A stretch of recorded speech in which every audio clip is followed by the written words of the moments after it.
The Manitowish Waters Historical Society is proud to present Camp American Legion Origins to honor all American veterans and to celebrate 100 years of Camp American Legion supporting veteran rehabilitation.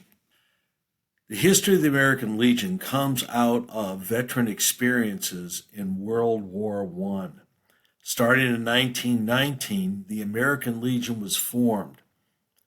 The battlefield in World War I was affected dramatically by the Industrial Revolution.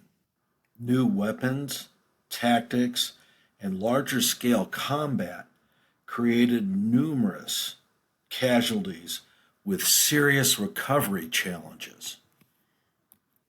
The American Legion supports serving veterans, service members, and communities.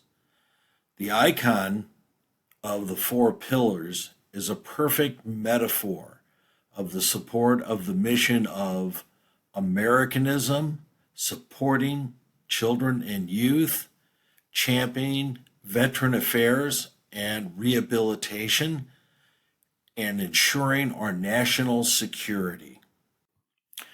Wisconsin began participation in the American Legion almost immediately on May 12, 1919. By 1924, 6 of the early Milwaukee American Legion groups merged to create Milwaukee Post Number 1. Even though the American Legion was to be both a national and grassroots organization, the real strength would come from thousands of American Legion posts in our nation's communities, as you see in the bottom right with American Legion Post 54 in Marshfield, Wisconsin, carrying forward the mission and following the 4 pillars of the American Legion. The Camp American Legion journey begins almost immediately. In 1922, we will see up in Madeline Island an acre of land being donated for Camp American Legion.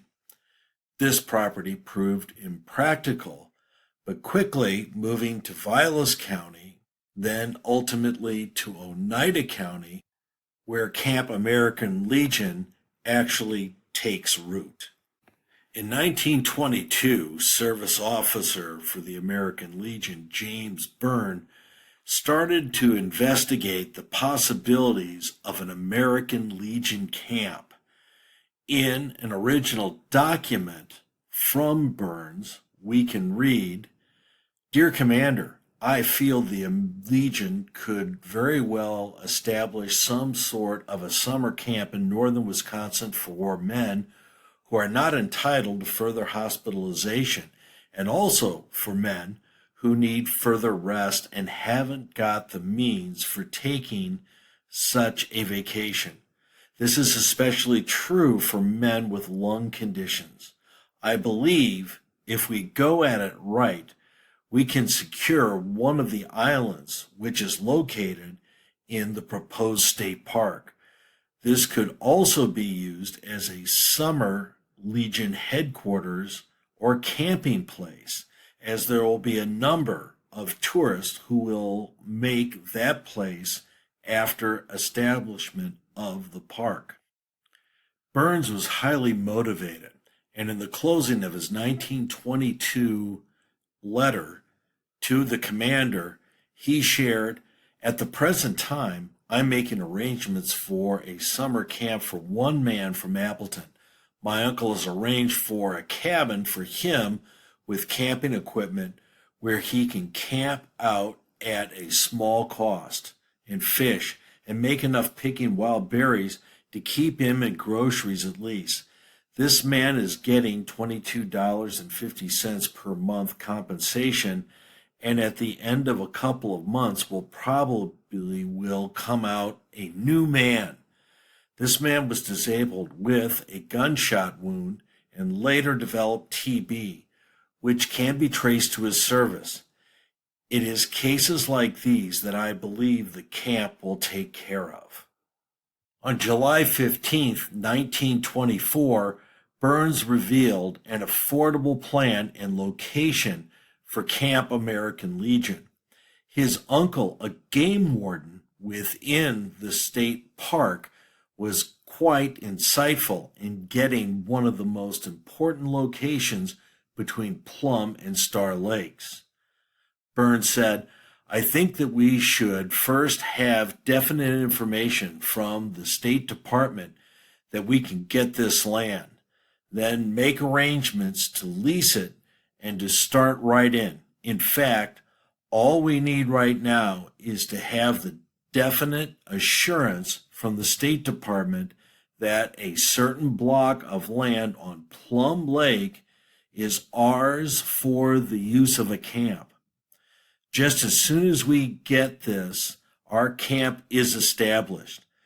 This is something I would like to see more than anything else right now. Very sincerely yours, James Burns, Department Service Officer. Plum Lake was an excellent location. In a recent Lakeland Times article, looking back 100 years ago to January 17, 1925, that construction for the rehabilitation camp was ready to go ahead. The article indicated the camp would have a twofold purpose.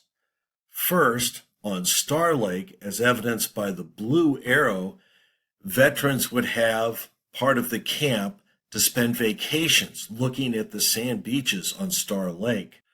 The yellow arrow pointing at Plum Lake would be for those veterans who were disabled and had special recovery and recuperatory needs. This tandem was in a beautiful forested area that is today a state natural area called Plum Lake Hemlocks. Those interested could access through Tramper's Trail this old site, and a portage actually would have run right from Plum Lake to Star Lake between the yellow and blue arrows. The topographical map shows the high terraces that would have been a beautiful overlook to both bodies of water. Under a canopy of old-growth forest, Legionnaires would have been able to access Plum and Star Lakes by going down the hills to the lovely sand beaches that would certainly have been most welcoming.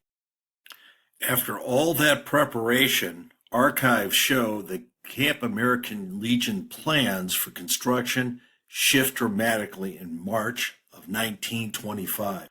I quote, finally, the committee approved a site in Vilas County and started plans for building and outfitting, only to learn that Camp Minnewawa, an exclusive girls' camp on Tomahawk Lake, was for sale.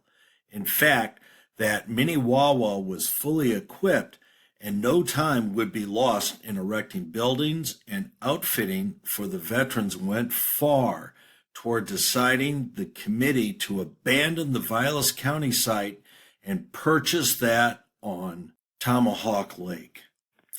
Camp Minnewawa was developed by Marcus Ebert, an industrialist from Milwaukee, in June 19 of 1915. He and his wife leased land from the state forest and created a beautiful destination on an isthmus between Big Car Lake and Little Tomahawk Lake. Images from Camp Minnewawa, archived at Camp American Legion, show the interior of the wonderful lodge, as well as informational brochures. Foresters from the Department of Forestry worked with the Eberts to pick out this location as one of the very best in the North Woods.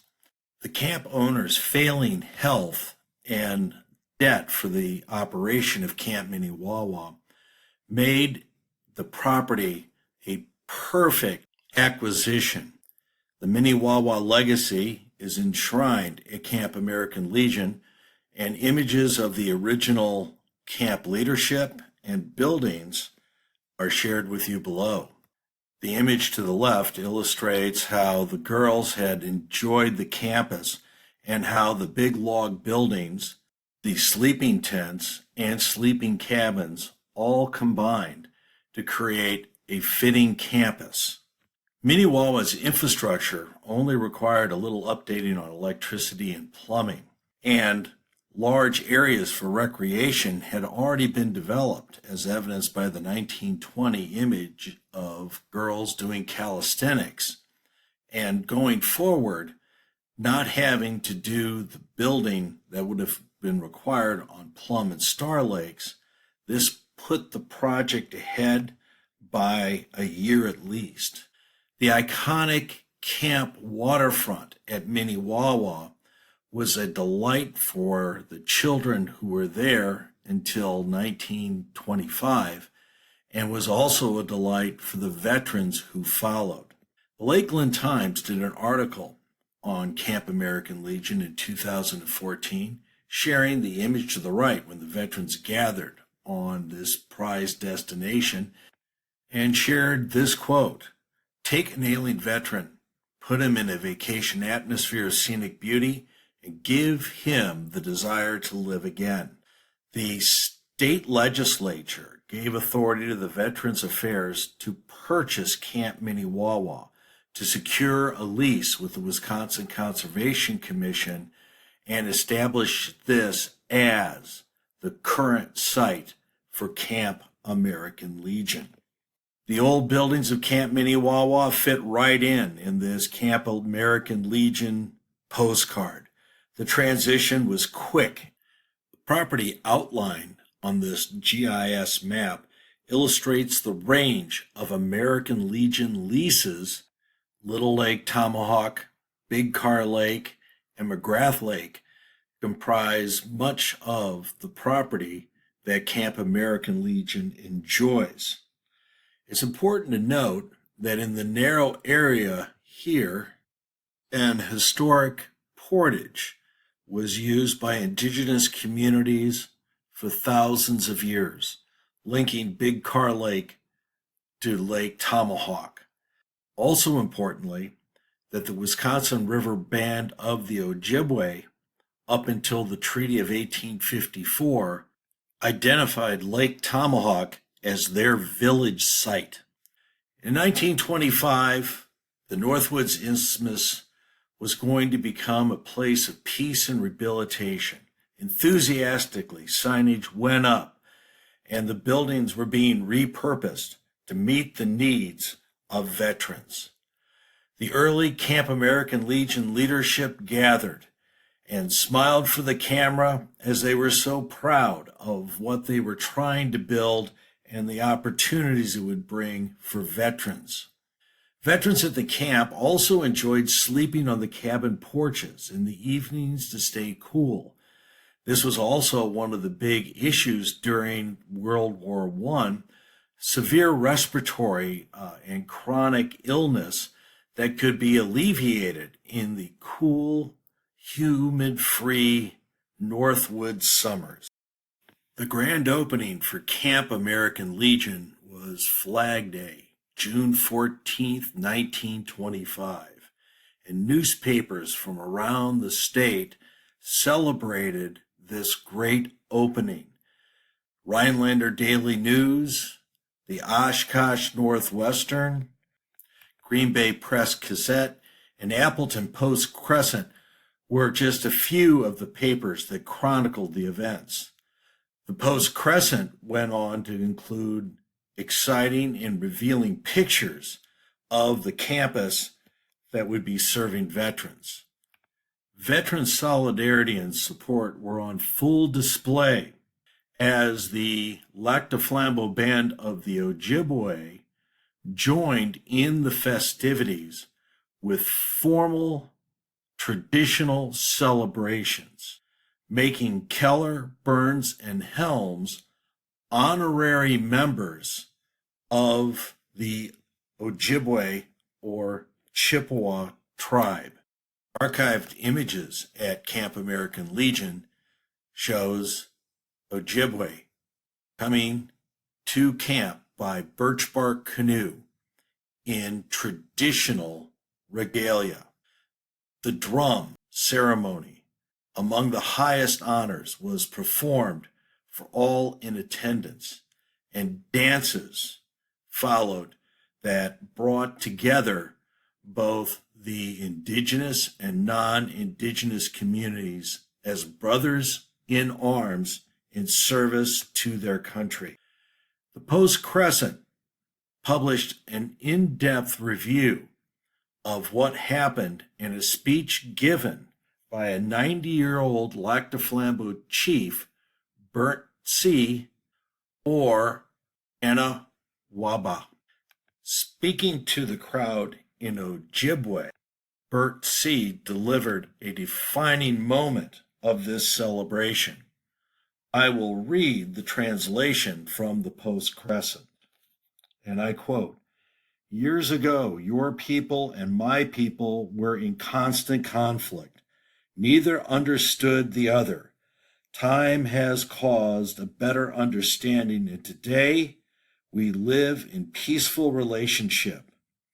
A few years ago, our common country was engaged in a great war, and in that crisis, the young braves of my tribe were united with you boys in supporting our government in the national defense.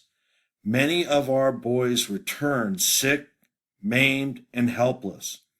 The American Legion has given them aid and secured for them medical care and treatment. It was further evidence of that kindly feeling which exists among us.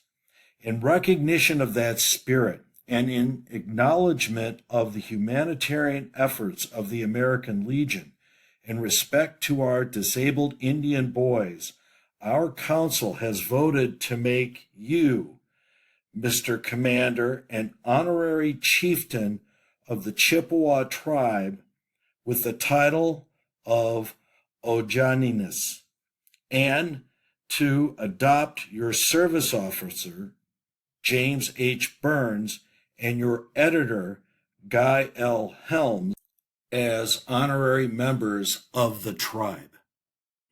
Newspapers cited the Ojibwa names given to each officer. The Ojibwa names demonstrate the insightfulness and thoughtfulness of the Ojibwe.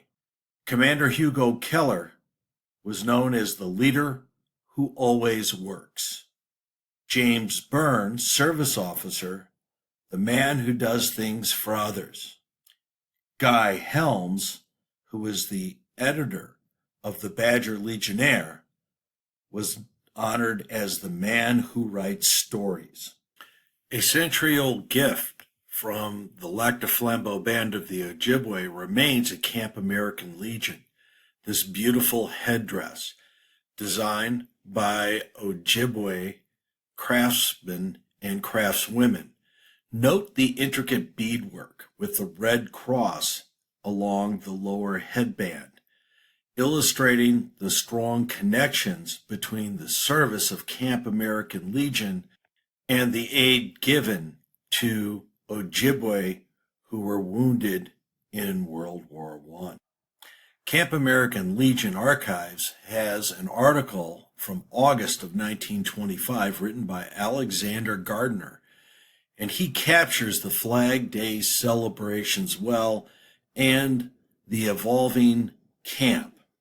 I will read two quotes that sum up his observations. "Picture yourself a cluster of crystal clear, spring-fed lakes set in virgin forest of pine, hemlock, and spruce. Lakes abound with black bass, pickerel, great northern pike, and its more gamey brother, the muskellunge. Glimpse a clearing on the ridge between two lakes, a large hunting lodge dominating the scene, with cabins half hidden in the forest behind it. And still further back, another clearing, an amphitheater that could accommodate an audience of 3,000. Another passage from Alexander. There has been a need of just this sort of service in Wisconsin as every other state. Much of the tragedy in the story of rehabilitation lies in the effort of broken men by the way of shortcut their way back to a job. Service officers over the country can cite you case after case of veterans who have gone out of hospitals with, say, arrested tuberculosis, plunged into the worry of making a living, and within a year gone back to a hospital to repeat the disheartening round. The ideal arrangement is to bundle the man off to a place where he can be outdoors, where he can take moderate exercise, get wholesome food, and above all, have no worries. End of quotes. After the celebrations of creating Camp American Legion, men came back year after year to upgrade the camp and help fellow veterans. Also taking time, as you can see here, to do some fishing.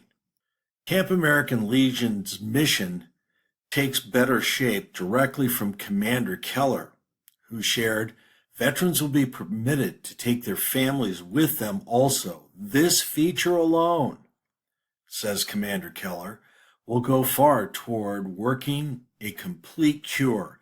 A veteran who is in a hospital is unable to see his family except during visitor hours." This tradition is evidenced well in these archived pictures from Camp American Legion. As early as 1928, children and spouses are joining veterans with the brand new buildings that are being put up. The image to the right, with specific signage honoring children and the American Legion, go a long way in evidencing their priorities. The camp begins to grow, proudly adding more and more buildings, often through volunteers who come up from all across Wisconsin and America to contribute to this ongoing tradition. Northwood's tradition, like stocking of ice houses for the summer, also took place, and locals as well as volunteers would come up, cut the ice, and put it up for summer operations. Pets and veteran work crews provided a nice balance of service. The comfort of animals to relax veterans who may still be enduring stresses, as well as putting in hard work and seeing your efforts come to realization in building a cabin or some kind of structure to make Camp American Legion better became a standard of paying it forward. Imagine the satisfaction that Camp American Legion volunteers had in creating these wonderful scenes of the waterfront developed for veterans and their families who are recovering to enjoy. Speaking of enjoyment, fishing and fishing pictures are plentiful within the archives at Camp American Legion. Both Big Car Lake and Lake Tomahawk are storied fishing lakes indeed. And you can see a large muskie on the left and a giant walleye on the right that were harvested and, again, proudly displayed. More pictures, stringers of yellow perch on the right and another muskie on the left. More pictures, being out fishing with your spouse and catching a nice mixed stringer like you see on the left, or getting a couple of big muskies on the right. Again, this is all part of the recreation and healing process that Burns, Keller, and others were trying to deliver. On the left here, these are two trophy large walleyes being held and a mixed stringer with these three gentlemen of walleyes, bass, and perch. Not only fishing, but just rowing was a great way to relax.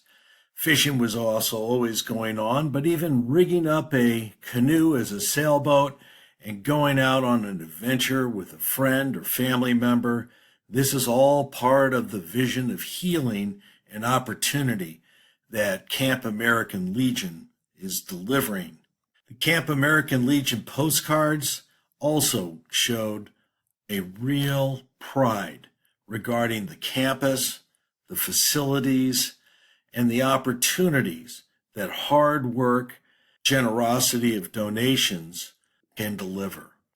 The numerous entrance photos over time really show the evolution of the camp. And just on the outside of that isthmus, this very narrow road, all who travel down it today are fully aware that it's Camp American Legion in this most special space. 1929 marked some pretty big changes around Camp American Legion. There was an effort, as you see by this image from American Legion archives, of an American Legion wildlife refuge. The notion of a wildlife refuge was expanded into becoming a larger state park. This was with some controversy. Oneida County opposed a large 36,000 acre addition to the state park and ultimately the state forest. Although the county board was quick to point out they were absolutely supportive of Camp American Legion, its position between Big Car and Lake Tomahawk, and were very interested in supporting all of their efforts. This controversy was short-lived because the state park was okayed and moved forward. Initially called the American Legion Memorial State Park and Forest Preserve, by 1931, this 36,000 acre state forest is going to become known as the American Legion Forest. The American Legion Forest was also supported heavily with budgetary outlays, even during the Great Depression. As you can see here, $45,000 was set aside for forest development. Importantly, the American Legion also continued to expand its footprint. As the old lodge began to fade, in 1932 they built a new lodge that is duplicated to the original from Camp Minnewawa. This image from the Lakeland Times shows it well, and again, continuing the mission of providing comfort, support, and rehabilitation to veterans. This new building becomes the focus of many, many postcards, with pride brimming from the American Legionnaires and all that they have done and all that they continue to do in support of veterans. The Camp American Legion brochures in the 1930s started to boast of 3,000 veterans of being served. And images from Camp American Legion archives show the tradition of families and their children out enjoying the amazing waterfronts. As we conclude our presentations on the origin of Camp American Legion, it is satisfying to know that there are still campfires with veterans being held on the same grounds today. And patriotism and the beaches and fishing trips and dedicated service members working with vets is all part of the ongoing legacies. So join in and celebrate by saying thank you to veterans at the 100-year celebration on June 14th, 2025 at 8529 County D, Lake Tomahawk, and celebrate the centennial of Camp American Legion.